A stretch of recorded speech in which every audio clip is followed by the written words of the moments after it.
Hello, welcome to MCC Wall Street Talk. I'm here with three of our great students. They're also financial analysts. They're going to be giving us their commentary on some great up-and-coming businesses. They're going to use the information they've learned in financial accounting, managerial accounting, and corporate finance to comment on some companies. I'd like them to introduce themselves. Good morning. My name is Joshua Donner. I am an accounting and business administration student here at MCC. When I finish my associates here, I will be attending UConn for my bachelor's. Beyond that, I will be applying for Stanford's Graduate School of Business with hopes of becoming a chief financial officer of a publicly traded company. Hi, I am Romany Ives. I am also currently a student at Manchester Community College. I'm majoring in the Business Administration and Accounting program. This semester, I am currently taking the Corporate Finance class. In the fall, I will be attending UConn, and I plan on graduating from there with my bachelor's and eventually my master's. I'm currently a realtor, and I'm hoping to be in the financial field when I graduate. I'm Aaron Turner. I'm also a current student here at Manchester Community College in the Accounting and Business Administration program.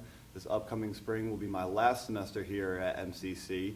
Next, I look to transfer to UConn. I aspire to major in finance, and in the future, I as well hope to be a chief officer of some large corporation. Well, that's great. Thanks for joining us here today. As we discussed, we're going to talk about the stock market. And the major indices that we pay attention to are the Dow Jones Industrial Average, the Standard & Poor's 500, and the NASDAQ. Now, back on September 2nd, the Dow closed above 17,000. We saw volatility in the Dow, and we're worrying about whether the Fed's going to raise the interest rate or not, given the unrest that we have in Hong Kong. Now, after that, the Dow went to 15,800, but we saw it rebound steadily beginning December 5th, and it's closed again nearly at 18,000. Big anticipation this week. Do you see the Dow closing above 18,000? Not this week, no. How about you, This Romany? week. I could see definitely a little bit of an uppage in percentage, but definitely I don't see it breaking 18,000 either. Okay. So let's take a look at, our analysts have analyzed certain companies. We're going to take a look at those specific examples. Tell me a little bit just briefly about the different companies that you've chosen to analyze.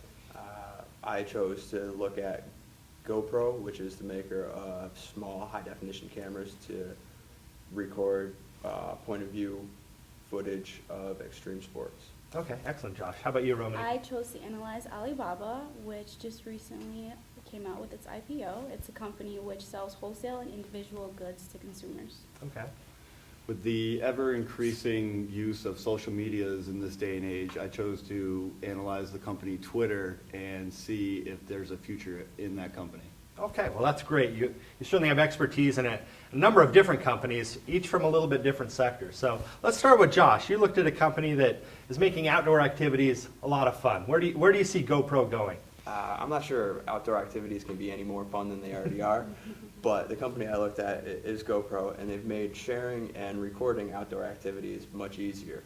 I've been following GoPro all semester now, and GoPro started out in 2001 by Nick Woodman, who is their founder. He had an idea for a strap that would go around the wrist of a surfer that would hold a small 35mm camera to allow a surfer to take videos of himself.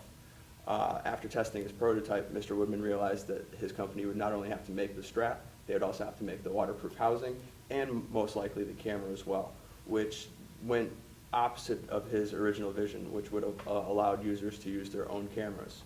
Okay, well I'm glad he did, because I think that's about as close to surfing as I'll get. So it's good that he came up with this idea. We can take a look at what surfing's really like. What else do you know about GoPro? GoPro came out, the first line of GoPro cameras came out in 2004, and it really was just a small 35mm camera. One of the things GoPro has been able to do is continually improve and innovate their product lines to meet consumer demands. First by switching to digital cameras in 2006, then switching over to video recording, and finally in 2010 they released a high-definition camcorder. Oh, excellent. Now, where do you see GoPro going in the future, and how is their stock trading at this point? Do you know? GoPro right now is, as of Friday's trade, as of Friday's close, the price of GoPro was $60.52, which is up 152% from their IPO, which was June 24th of this year.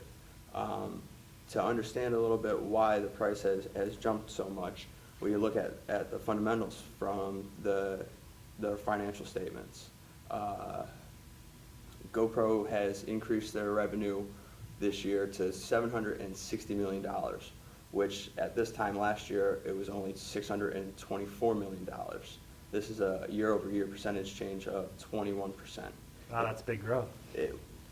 Unfortunately, it has slowed considerably. If you look at the horizontal analysis of revenue, which is the year-over-year change, revenue has slowed from a peak of 312% growth between 2010 and 2011 to the 20% that it is now.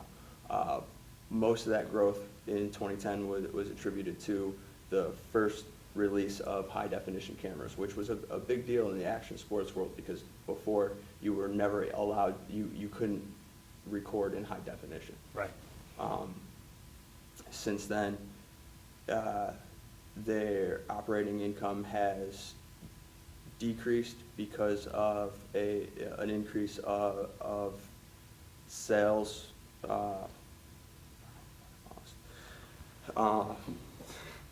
That's okay. So based on the financials that you can recall and remember, do you think GoPro's heading in the right direction, or do you think there's major things that they need to correct in the short term? I think GoPro has a lot of growth ahead of them. Okay. It's a matter of how well they innovate their product line Right. to stay relevant in today's market. Okay. And then that entire sector of technology, you see that growing, indefinitely? Or? I think technology's growth has slowed. No longer is Moore's law in effect, where everything doubles every year.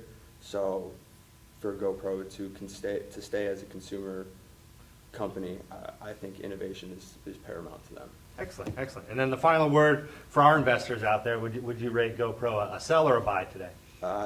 Today, under $60, GoPro's a buy. Okay, excellent. Well, thank you for your insight. We appreciate that. We're going to move on to Romani. Tell us a little bit about the company that you've been following closely. Well, I've been following Alibaba, and this company has made its founder, Jack Ma, one of the richest men in China. Oh, boy. Alibaba has recently had their IPO, which is the first time a company offers shares to the general public. You may be wondering, well, why would a company do that? Well, a company goes public so that they can raise capital. The reason a company may want to raise capital could be to fund projects and different investments, as well as the company just needs to grow bigger. Before I begin to tell you about the financial aspects of this company, I would first like to tell you about the company's founder, Jack Ma. Okay. Ma has such an amazing story. Growing up, Ma would ride his bike 45 minutes to a nearby village to interact with the tourists and learn English. Well, those long bike rides, they definitely paid off. Later in his life, he took a trip to Silicon Valley where he got his inspiration to become an entrepreneur. Going back to China with this new inspiration, he took off. He was the first to have internet in his village. He gathered his family and friends around to wait 3 hours to load a single web page. What a journey. He is now the richest man in China. So what is Alibaba? Well, this Alibaba I speak of isn't the Alibaba from the Arabian Nights, even though the company was named after him. Alibaba is a company which sells wholesale and individual goods to consumers, similar to Amazon with a larger Chinese presence. Which is no surprise considering China has such a large population. Just so you have an idea how big Alibaba is, I'll compare it to the market cap with Amazon. The market cap of a company can give you a pretty good idea of that company's value. It's measured by the company's stock price times the number of shares outstanding. Alibaba has a market cap of $262.77 billion, while Amazon's market cap is only $140.39 billion. Alibaba's market cap is twice as big as Amazon, Yahoo, and Google combined. Wow. Alibaba's IPO is predicted to start at $68, but instead opened at $92.70. Because of the demand, it had the largest IPO in history. Everyone wanted Alibaba shares. As of Friday, Alibaba shares closed at $104.97, up 13% from the initial open in September. So what's the forecast for Alibaba? Well, Jack Ma is diversifying his portfolio. He is now in negotiations with Apple to aid with their Apple Pay. Under Jack Ma's direction, Alibaba has recently purchased a film studio and a soccer team. It seems Alibaba has a bright future, and with a founder and CEO as ambitious as Jack Ma, I see their future very, very bright. Absolutely. And you see a lot of that in business today. You see that the company really takes on the personality of its founder. In what ways do you think Alibaba's really taken on the personality and ambition of its founder, Jack Ma? I think Jack Ma, he aims to give back, and I feel like Alibaba, by him, he considers Alibaba an ecosystem. Okay. So he's not only concerned about raising money, he's also concerned about China and giving back to those people as well. Excellent. And then, Romany, you mentioned that they came up with the IPO to raise capital, and you mentioned a few things that they could do with that capital. What have they done since that IPO? Like, what sort of investments have they made in their own company? Well, like I was saying, one of the investments that they've done is the studio and the soccer team. One of Jack Ma's philosophies is that he was working 15 years ago for what he's doing right now and for 3 years from now. So he's looking into the future. 10 years from now, he doesn't want Alibaba to just be selling wholesale and individual goods. He wants to expand. Okay. Absolutely. And then to our investors out there who have the vision, stay true to your vision like Jack did. And if you were going to rate Alibaba today, would you rate them a buy or a sell? Definitely a buy. Okay, excellent. Well, thank you, Romany. Our final analyst, we'll get to him now. Aaron's going to tell us a little bit about Twitter. Well, Twitter's listed on the New York Stock Exchange as TWTR, and they recently went public over the past year and have found themselves the topic of numerous conversations. With investors wondering and even more analysts talking, everyone wants to know, has Twitter peaked, and even is Twitter worth the investment? The San Francisco-based social media company was founded in 2006, and now over a year from their IPO, the company is still attempting to define what their mission actually is. When Twitter decided to go public, there were estimates of the stock price being around $26, but in actuality, it debuted at $45.10 due to the fierce bidding in the market for the limited amount of shares being offered.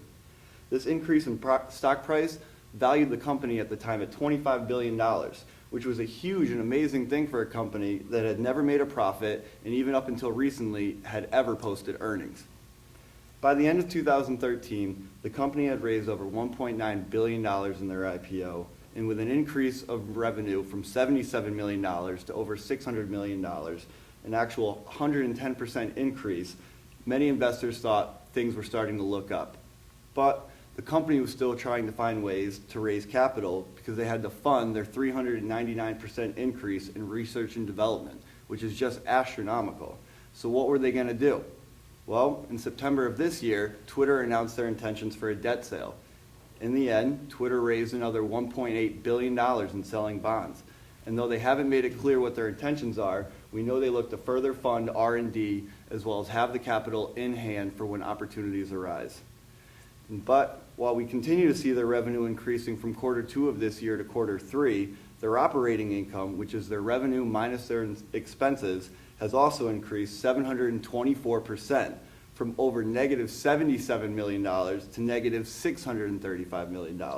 Again, though, from the substantial increase in R&D and other expenses alike. But how does a company, social media company no less, like Twitter, actually make their money? Well, in asking that, I'd like to ask our panel a question.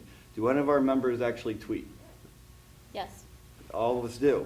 Well, Twitter's new mission is actually to address what they determine as the three types of customers. Their CEO calls them circles.